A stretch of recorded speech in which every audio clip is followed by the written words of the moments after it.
Kalau Allah membukakan rasa, zikir terasa ringan. Biasanya nggak bisa tahajud jadi bisa tahajud. Biasanya nggak senang pengajian jadi senang pengajian. Itu namanya Allah ingin memberi kita ma'rifat. Biasanya males mau datang kajian, sekarang nggak males.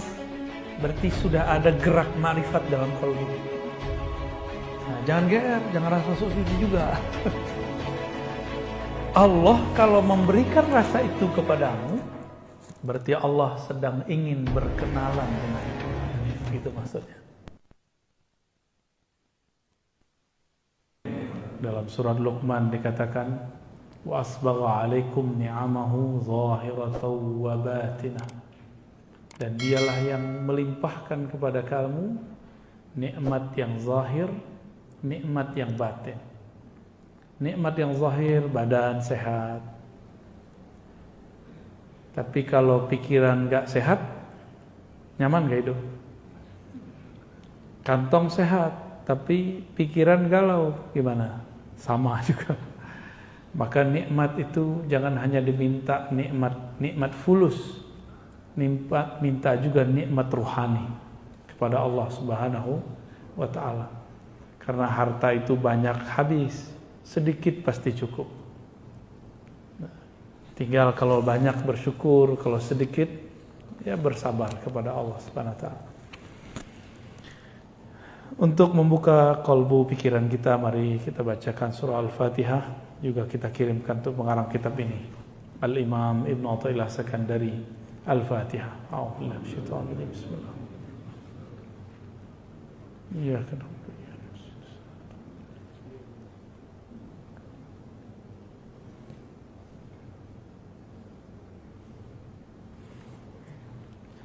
Qala Ibn Athaillah, la yushakkikannaka fil wa'di adamu wuqu'il maw'ud. Janganlah engkau ragu, janganlah engkau menjadi ragu jika apa yang dia janjikan belum diberikan. Saya sering menyampaikan bahwa Nabi bersabda, kullu da'watin mustajabah. Semua doa pasti dijawab. Tapi kapan diberikan? Itu janji Allah, suka-suka Allah. Jangan pernah memperlakukan Allah seperti budak. Apalagi memperlakukan Allah seperti anak buah. Minta sekarang, jadi sekarang juga.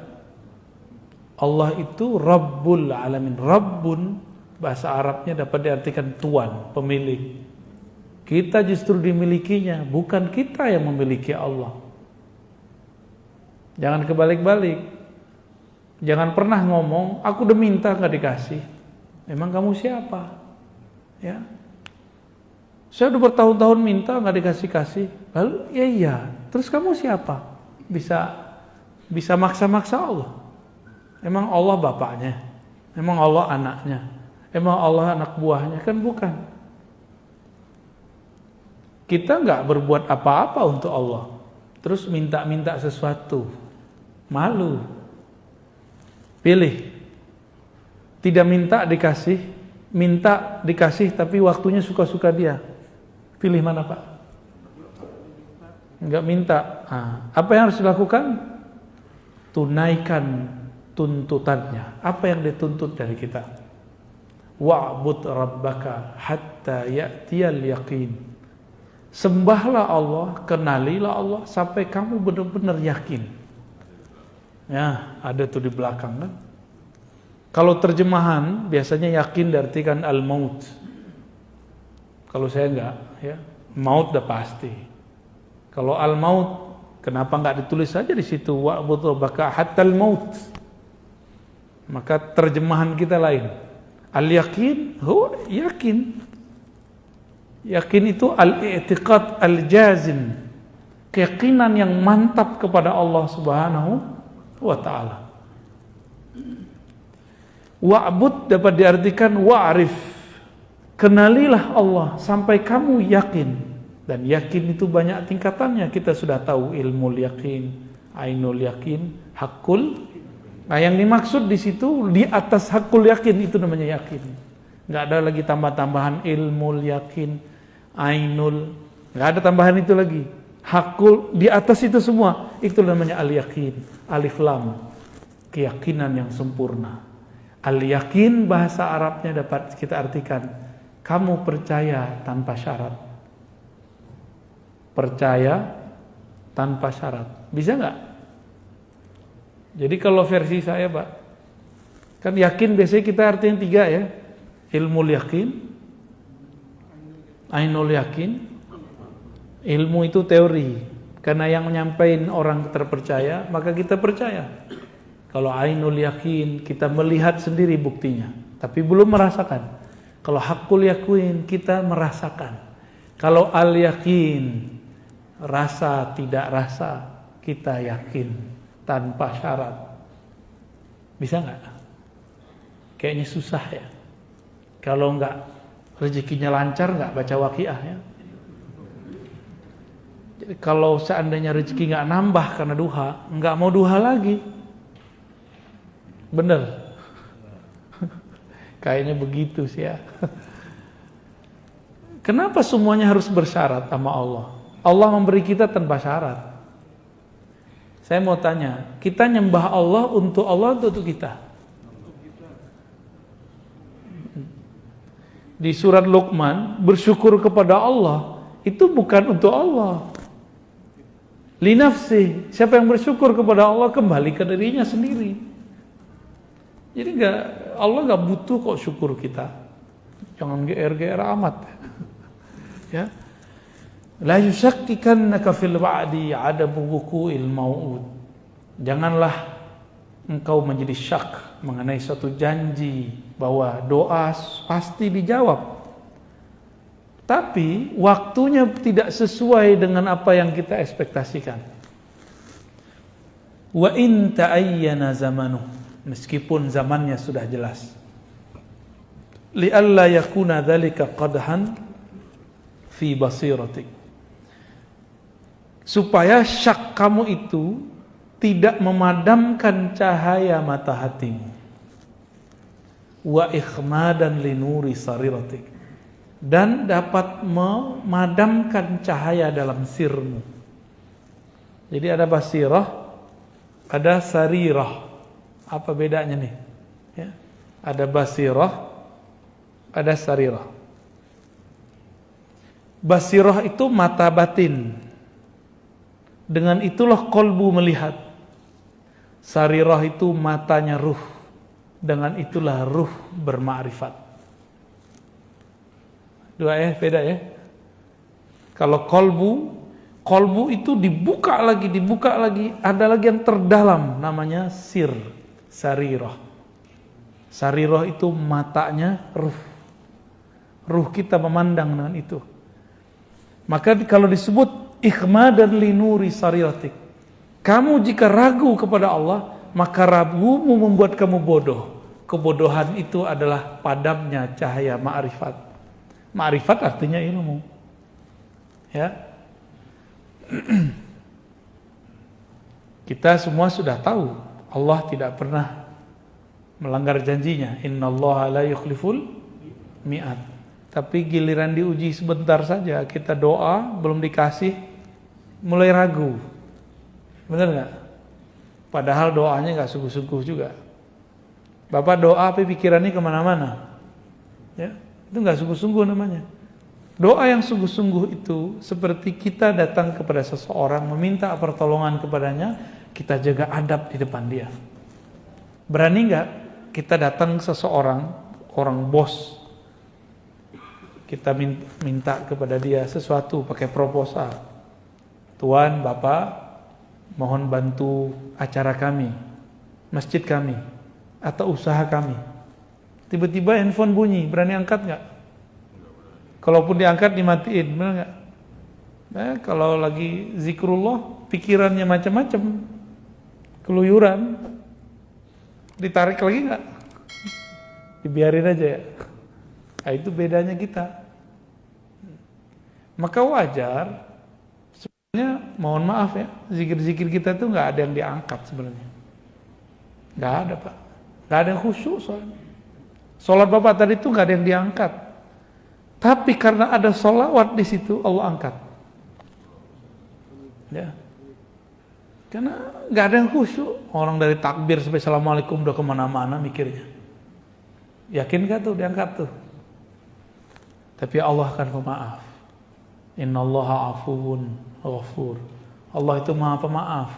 Masalahnya mahar maaf itu ada. Bersalawat kepada baginda Rasulullah sallallahu alaihi wasallam.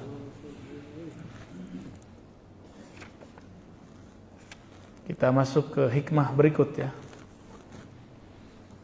Dari kesimpulan sebelum masuk, jadi ciri-ciri orang yang basirahnya hidup, dia tidak syak meskipun doanya belum dijawab. Dia tidak syak kalau dia sakit berobat belum kunjung sembuh. Inilah rahasia Nabi Ayub. Nabi Ayub ditegur sama istrinya. Mas Ayub, kira-kira begitu ya. Kamu kan Nabi Allah, kekasih Allah.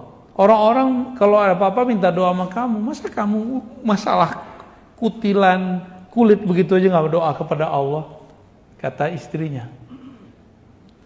Nabi Ayub bisa sabar dengan semua kata-kata orang di luar. Tapi beliau langsung tersinggung. Bukan tersinggung terhadap dirinya, tapi tersinggung istrinya kenapa tidak bisa sabar. Ya. Kok istrinya mulai meragukan? Kamu kan Nabi, masa Nabi? Ya, gitu. Masa Nabi? Akhirnya Nabi Ayub mengatakan, pergilah kamu. Jika kamu tidak tahan bersamamu, pergilah. Tapi jika kita ketemu lagi nanti aku akan pukul kamu. Tapi itu istri paling baik. Wajar ya. Di zaman dulu nggak boleh istri ngeluh. Ngeluh dikit boleh cerai. Betapa pemaafnya Allah sekarang di masa syariat Nabi Muhammad. Istri ngomel-ngomelin kita gitu, maafin aja kan. Mohon maaf Bu ya. Di zaman Nabi Ibrahim punya mantu. Sesekali dia kunjungi anaknya lagi keluar rumah. Kata Nabi Ibrahim, ternyata mantunya lupa ini mertua dia karena jarang datang. Karena nikahnya waktu itu tidak ada Nabi Ibrahim. Nabi Ibrahim tidak hadir saat Nabi Ismail nikah. Dites sedikit doang. Gimana Neng nikah sama Mail? Kira-kira begitu Pak kalau bahasa sininya ya. Apa jawaban? Wah, payah. Bang Mail payah, makan susah, minta beli ini beli itu nggak dikasih. Oke, oh gitu. Cuma pertanyaan begitu, jawabannya 3 jam. Apa kata Nabi Ibrahim? Nanti sampaikan ke suamimu, aku ini orang penting baginya. Kalau suamimu pulang, sampaikan ganti pasak pintu ya. Pergi Nabi Ibrahim. Gak lama pulang Nabi Ismail. Nabi Ismail itu tahu ayahnya baru datang karena penciumannya tajam. Itu bukan penciuman hidung, Pak. Penciuman batin. Nabi Ismail langsung nanya. Tadi ada orang datang ya? Langsung nanya. Iya Mas, iya Bang. Lupa dia. Terus apa pesannya? Ya langsung nanya. Jadi Nabi Ismail punya firasat nih. Apa pesannya? Karena dilihat gak masuk, cuma di luar aja. Berarti ada sesuatu nih, kalau babe gue gak masuk ke rumah bahaya nih. Kira-kira begitu. Kata orang tadi, orang aki-aki tua tadi, udah jelek, rewel lagi gitu. Punya pesan lagi, pesannya apa? Ganti pasak pintumu. Oh gitu. Ya sudah, besok aku antar engkau pulang. Oh, maksudnya apa Bang? Kamu pasti membeberkan aibku, kelemahan suamimu. Tuh, hati-hati tuh ngomong status Facebook tentang perihal-perihal kelemahan rumah tangga. Emang gak ada lagi tempat cerita. Sampai harus berbicara, harus nyatet status. Ya. Coba hidup di zaman Nabi Ismail, di syariat Nabi Ibrahim, boleh dicerain. Ya, malah disuruh. Tuh kalau dihitung sekarang banyak gak perempuan yang pantas dicerain? Ya, tunggu dulu Bang. Cowok-cowok juga pantas digugat cerai. Bapak Ibu yang bukan Allah, syariat zaman dulu itu betul-betul ketat.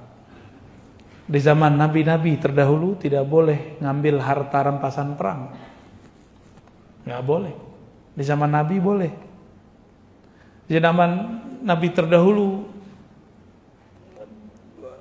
zakat itu wajib 10%.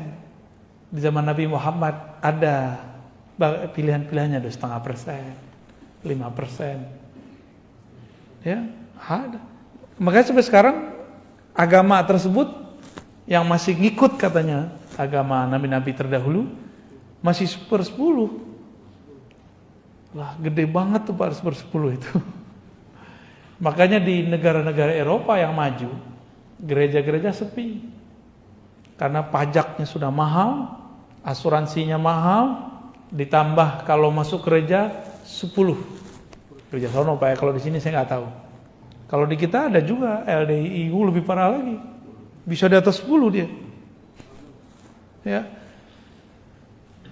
Jadi kita hidup di Indonesia BPJS cuma 100.000, 150.000, benar ya? Udah ngomel tiap hari ya. Coba Bapak kalau dipakai Eropa, pajak 40%. Berani nggak hidup di Eropa begitu?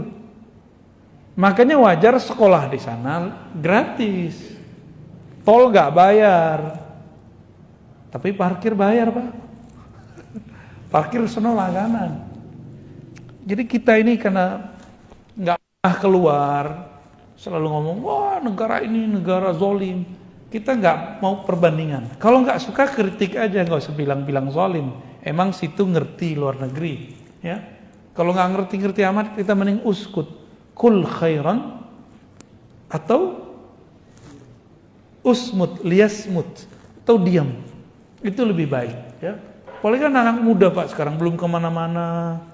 Aduh, saya gergetan dengerin orang-orang begitu. Kita nggak seneng aja, tapi jangan berlebihan gitu. Idza fataha laka wijhatan min at-ta'arruf fala tubali ma'aha qalla 'amaluk. Kamu jangan kegeeran, kira-kira begitu maksudnya. Jika Allah bukakan suatu bab ma'rifatullah, tapi amalmu masih sedikit, jangan geer, biasa aja gitu. Fala tubali ma'aha in qalla 'amaluk. Jangan ngerasa sesuatu, biasa aja, ya. Fa innahu ma fatahaha lak illa wa huwa yuridu an yata'arraf ilaik. Allah kalau membukakan pintu ma'rifat. Pintu ma'rifat itu pengenalan, rasa, cinta. Pernah sesekali lagi nggak niat ngapa-ngapain, pas sholat ternyata bergetar sesekali, pasti pernah. Itu di saat Bapak Ibu lagi lupa untuk khusyuk, dikasihlah Allah khusyuk. Hilang nafsu mau khusyuk, diberilah khusyuk. Jadi kapan kita diberi khusyuk? Obsesi khusyuknya hilang. Karena kalau kita punya obsesi itu menjadi Tuhan. Allah itu ingin disembah wahdahu la syarikalah. Bukan pengen hamba itu merasa khusyuk terus nyembah dia. Karena merasa tenang terus nyembah dia. Berarti kita nyembah tenang bukan nyembah dia. Bisa bedain? Ya, ini dua hal yang berbeda. Kalau nyembah Allah, mau tenang nggak tenang, itu urusan lain. Mau khusyuk nggak khusyuk, sembah saja dia. Kan Allah nggak suruh. Allah mengatakan coba wa'bud rabbaka, sembah sajalah Rabbmu. Hatta ya'tiyakal khusyuk, nggak ada dalilnya. Yang ada cuma hatta ya'tiyakal yaqin. Sampai yakin itu tumbuh dalam dirimu tanpa syarat. Nggak ada lagi istilah ilmu yakin, ainul yakin, hakul yakin. Yang ada hanya al yakin, keyakinan tanpa syarat. Hakul yakin mesti dites. Kita tes dulu baru kita percaya itu hakul yakin. Kalau al yakin itu makomnya Sayyidina Abu Bakar. Beliau tanpa menguji Nabi dia percaya kalau itu Nabi Muhammad sallallahu alaihi wasallam. Bismillah.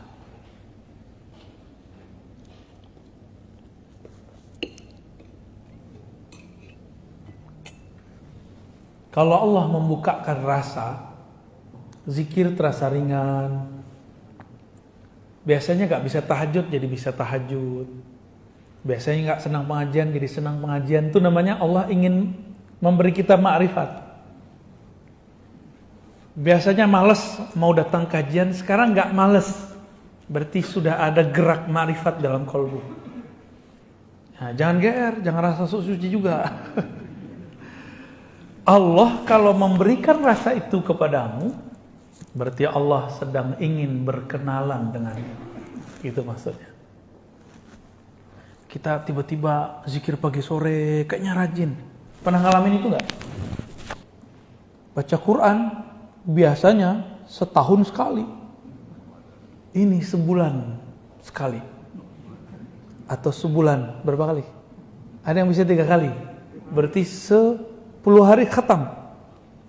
Terus bilang, keren juga gue ya.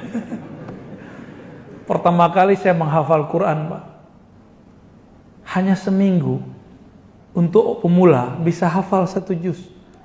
Saya hitung-hitung untuk kertas. Wih, tebel juga ya. Takjub itu. Wow, berarti otakku luar biasa. Berapa lembar nih? Saya hitung-hitung. Habis itu 3 bulan gak nambah 2 juz. 1 halamannya susah. Tobat lagi, astagfirullah. Kayaknya ada gak bener nih ya. Setelah kita tobat lagi, baru bisa jalan lagi tuh. Hafalnya cepat lagi. Itu awal-awal ngapalin Quran dulu tuh. Jadi ternyata ada juga godaan, padahal ini teks suci. Belum tentu cara menghafalnya, caranya suci. Maka teman-teman penggiat hafalan, gak usahlah buat hafalan sebulan, 40 hari. Lebay. Ikutinlah sahabat Nabi. Sahabat Nabi itu ngafalin dikit-dikit, khamsan, 5 baris. Mau Bapak Ibu? Ya, 5 baris. Ustaz boro-boro 5 baris. 1 baris lumayan. Ada tips yang masih kerja. Jangan buang-buang waktu. Berangkat dengerin surat An-Naba, tapi diulang-ulang. 1 surat aja. Jadi flash disknya isinya 1 surat aja. Jangan tamak mau banyak-banyak ayatnya. Kecuali emang mau mendengarkan banyak ayat. Makruh loh Pak, kita nyetel Quran terus kita ngobrol. Mending nyetel nasyid, nyetel sholawat. Jadi kalau nyetel Quran, kita diem. Itu adabnya ya. Jangan sok soleh. Biar kelihatan soleh teman-teman. Setel MP3, tartil. Tapi ngobrol, ya salam. Itu nggak adab. Kenapa? Wa idza quri'al Qur'an fastami'u lahu wa ansitu. Surah Al-A'raf jelas tuh ayatnya. Jika dibacakan Quran, maka hendaklah kamu mendengarkan lalu diam. Itu adabnya ya. Maka saya termasuk tidak sepakat. Mohon maaf, di masjid ini gimana nih? Sebelum sholat terus nyetel Quran kenceng-kenceng, saya termasuk nggak sepakat, walaupun tidak melarang. Lebih baik sholawat, tarhim. Kalau tarhim orang nggak dengar nggak dosa Pak. Tarhim kan cuma sholawat. Salatu wassalamu alaik gitu ya. Gitu ya. Assalatu wassalamu alaik ya. Begitulah saya suaranya udah sumbang Pak. Itu ajib, mending itu didengarkan. Itu dari Mesir Pak, bukan dari Makassar tuh bukan. Mungkin Bapak punya kenangan waktu ke timur, ke Makassar, semua masjid begitu. Benar ya? Semua masjid. Dan itu indah sekali dalam memori kita. Jadi saya punya memori indah kalau pas ke timur sana. Lombok sama. Ya semua itu sama itu. Sebelum subuh, sebelum sholat lah ada 5 menit. Ya, saya pernah ke Buton, tempat teman saya ada pesantren Abdul Wahid ya. Ada di situ Dr. Falah. Ya, beberapa menit itu mereka tarhim karena itu santrinya yang baca. Kalau di sini suaranya sumbang-sumbang bajangan. Dan indahnya bukan main, karena itu salawat. 1 salawat ada 10 rahmat. Oh, Nabi tidak pernah lakukan. Nabi enggak lakukan. Tapi Nabi nyuruh salawat enggak? Al-Imam Ibnul Arabi Al-Maliki muridnya Imam Ghazali, bukan Ibnu Arabi yang satu lagi ya. Jadi Ibnu Arabi, pengarang kitab Aridatul Ahwazi, Syarah Sunan Tirmizi. Beliau mengatakan dalam beberapa karyanya, dianjurkan ya, sebelum sholat itu ada yang mengingatkan, baik dengan sholawat kah atau apapun. Beliau menganjurkan. Bahkan kalau beliau boleh pakai Quran. Cuma kalau kita sebaiknya bukan Quran tapi sholawatan ya. Alam ta'lam anna ta'arrufa huwa muriduhu alaik. Tahukah kamu bahwasannya ma'rifat itu keinginan kamu tadi untuk bangun lebih awal, pergi sholat berjamaah, apalagi berzikir pagi sore yang teratur, ikut pengajian walaupun jaraknya jauh. Jangan takjub dengan diri sendiri, tapi tahukah kamu bahwa makrifat itu dialah yang memberikannya kepadamu. Wal a'mal, sedangkan amalan, a'anta muhdiha ilaih, apakah kamu yang memberikan hadiah kepadanya? Ini kalau versi orang awam nih, gimana? Kalau kita ibadah, kita yang mempersembahkan hadiah kepada Allah, benar nggak? Tapi kalau orang kenal Allah, apa kata mereka? Ya Rabb, aku bisa sholat karena Engkau yang membuat aku bisa sholat. Saya sering nanya jamaah, nih sama nggak jawabannya di sini? Bapak Ibu bisa bangun tahajud, itu yang bangunin siapa? Alarm? Yakin? Alarm, pasangan, atau Allah? Dalam surat Az-Zumar dikatakan, Allah lah yatawaffal anfusa, yang mewafatkan jiwa-jiwa. Di antara jiwa itu ada yang Allah yumsik, Allah tarik, mati namanya. Ada yang Allah yursil, Allah lepas kembali, maka dia bangun dari tidurnya. Oleh karena itu, tidur itu saudaranya mati. Karena selangkah lagi mati, Pak. Kalau nggak dibalikin, mati sudah. Gitu. Doa kita apa bangun tidur? Segala puji bagi Engkau ya Allah, ahyana, yang kembali menghidupkan kami. Benar ya? Berarti hidup, kita dihidup nih. Tertidur itu mau mati namanya. Pengen mati enak atau mati susah?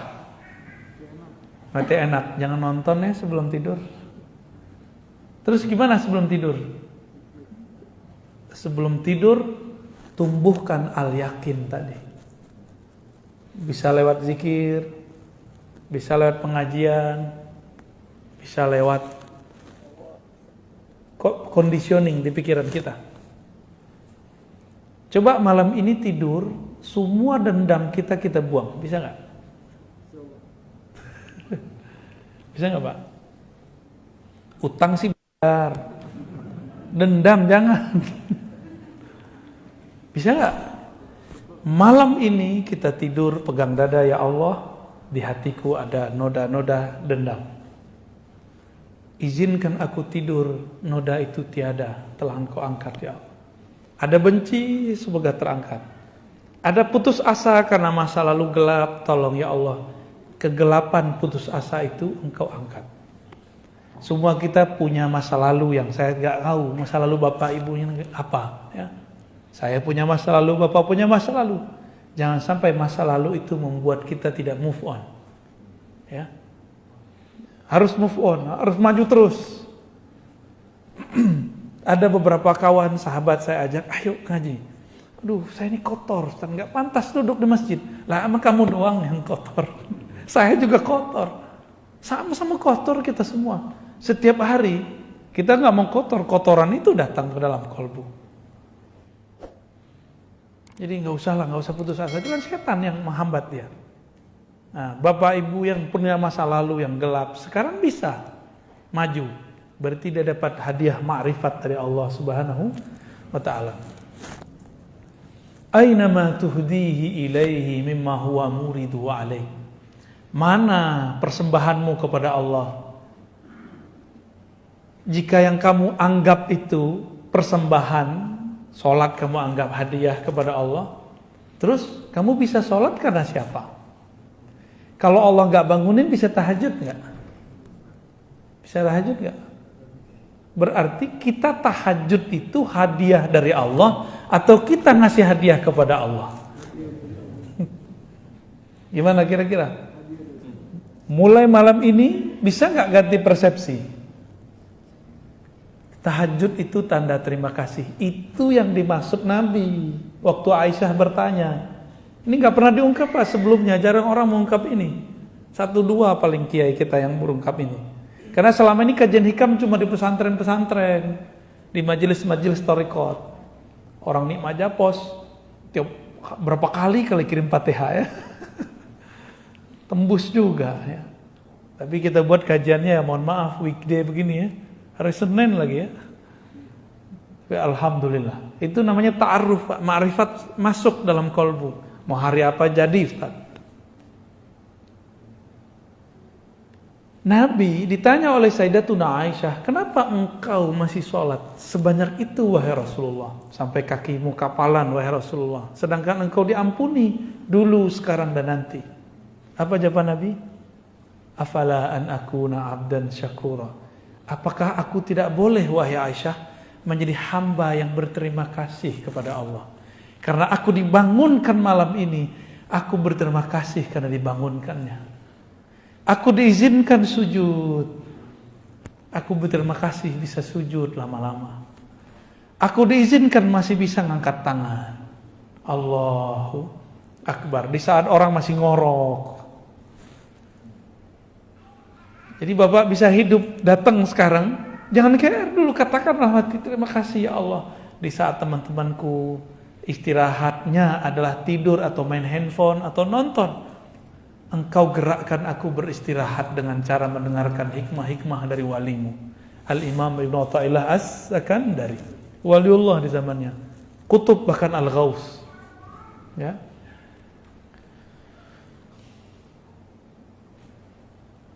Maka beliau katanya, aina ma tuhdi huwa muridu alaik. Itulah kata-kata Nabi. Apakah aku tidak boleh bersyukur? Apakah aku tidak boleh berterima kasih kepada Allah SWT? Saya jelasin begini Pak, bukan saya yang pinter Pak. Jangan salah paham ya. Bukan saya yang pinter. Saya bisa menjelaskan begini karena saya dulu mau khidmah kepada guru-guru saya. Maka Allah kasih hadiah ini. Jadi ini hadiah dari Allah, bukan saya yang menghadiahkan ke Bapak. Ya.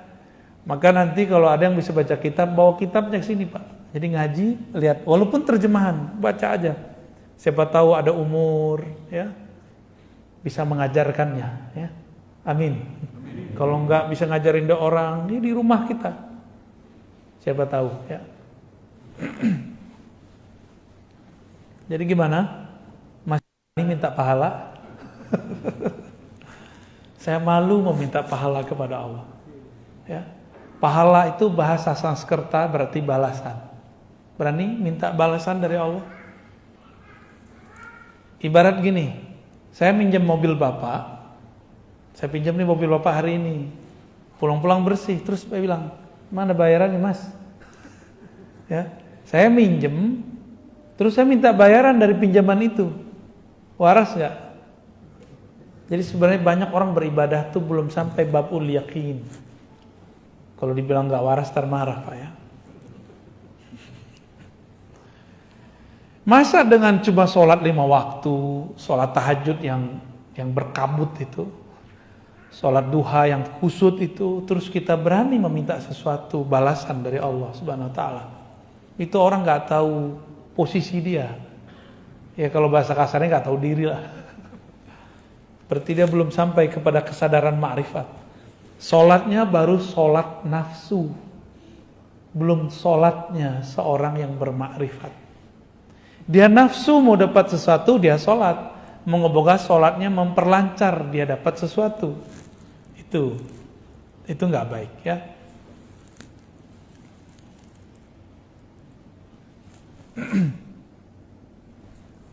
Saya tanya lagi, masih berani minta pahala?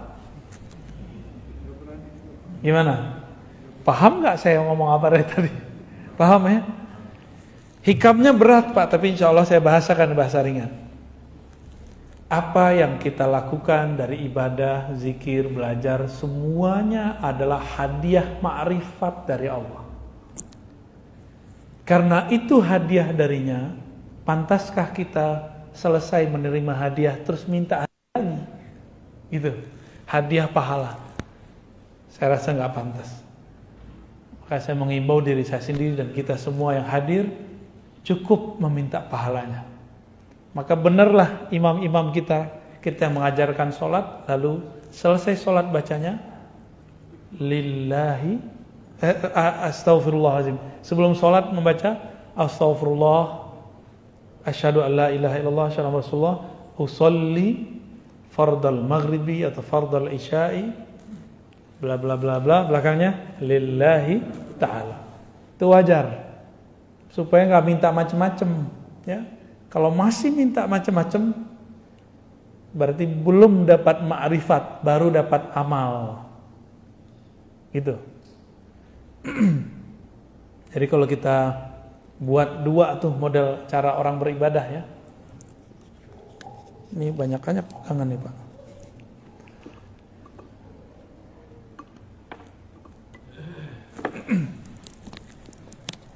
Allah Subhanahu wa taala, ini kita buat ilustrasi. Ini bukan Allah, ini hanya nama yang menunjukkan tentang Allah. Allah menurunkan ma'rifat. Apa yang diturunkan? Biar kepalanya tengong dikit, Pak. Ma'rifat. Bentuk ma'rifat itu apa? Ilmu dulu. Ilmu apa lagi? Ibadah, ya. Rajin, kira-kira gitulah. Nah, ini muncul nih. Kepada siapa turun? Abdun, kepada hamba Allah Subhanahu wa taala. Kalau itu turun, maka si hamba dapat sholat. Dia rajin sholat, dia ngaji, dia ibadah. Bapak sedekah, itu harta dari siapa? Masih meminta pahala. Betul, Allah mengatakan satu kali ngasih, 1 kali 700, benar nggak? Ini yang ikhlasnya lumayan. Kalau ikhlasnya kurang, 1 kali 10, ini standar. Ikhlas nggak ikhlas ini dapat 10. Maka orang non muslim, kalau dia suka memberi, dia dapat 10 keberkahan, walaupun dia non muslim. Tapi kalau dia percaya kepada Allah, langsung naik 700. Tapi kalau dia tidak bersyarat al-yakin, 1 kali tak terhingga. Pilih mana Pak? Nah, si hamba ini ketika dia sholat, jika dia sudah faham bahwa ini ma'rifat, bagi dia bukan memberi hadiah kepada Allah, tapi dia sedang ibadah itu. Kalau si hamba datang kepada Allah disebut dengan ubudiyah. Apa arti ubudiyah? Penghambaan. Itu artinya, bukan ibadah. Penghambaan. Jadi sholat itu bukan lagi untuk minta pahala. Maka harap jamaah kita malam ini mulai dewasa rohaninya. Jadi kedewasaan rohani ditandai dengan sholat tidak minta sesuatu lagi kepada Allah. Siap malam ini? Nggak minta khusyuk, nggak minta tenang, nggak minta pahala, nggak minta surga. Yang diminta cuma Allah, pemilik surga dan neraka. Itu. Allah mengatakan, aqimis salata lidzikri. Surat Taha ayat 14. Salatlah kamu untuk sekedar mengingatku. Bukan supaya tenang. Ingat saja aku, nanti pasti tenang. Karena kalau orang dia mencari ketenangan, dia nggak pernah tenang. Emang tenang itu apa? Tenang itu di saat dia lupa mencari ketenangan. Kapan dia lupa mencari ketenangan? Di saat dia lupa apa yang harus ditenangkan. Yang harus ditenangkan? Pikiran, hati. Lupakan itu, baru masuk ke zikrullah. Maka zikir itu ada tingkatannya 3. Tingkatan zikir, Pak. Pertama, zikir menyebut. Ya, ini tingkatan zikir nih. Kalau kita buat tingkatan zikir, zikrullah ya.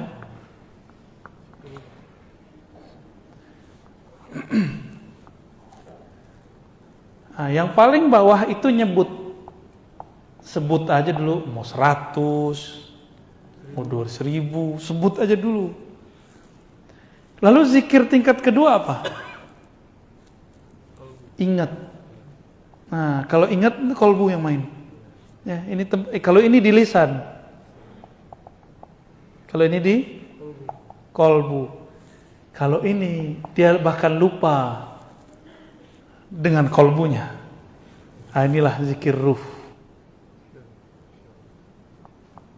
Zikir ruh itu ma'rifat. Mengenal Allah. Pernah nggak Bapak nyebut-nyebut seseorang, tapi kita belum kenal, baru tahu di sosial media. Ternyata dia di samping kita. Pernah nggak? Karena belum kenal. Ada orang udah kenal sama dia, biasa aja. Tak perlu nyebut-nyebut. Ya, kita sebut-sebut dia. Ya. Bapak ini kalau sesekali ketemu orang, minta foto sama orangnya. Tapi kalau udah sering ketemu, minta foto nggak? Enggak, udah ada fotonya di kolbu. Ya, nggak perlu minta begitu.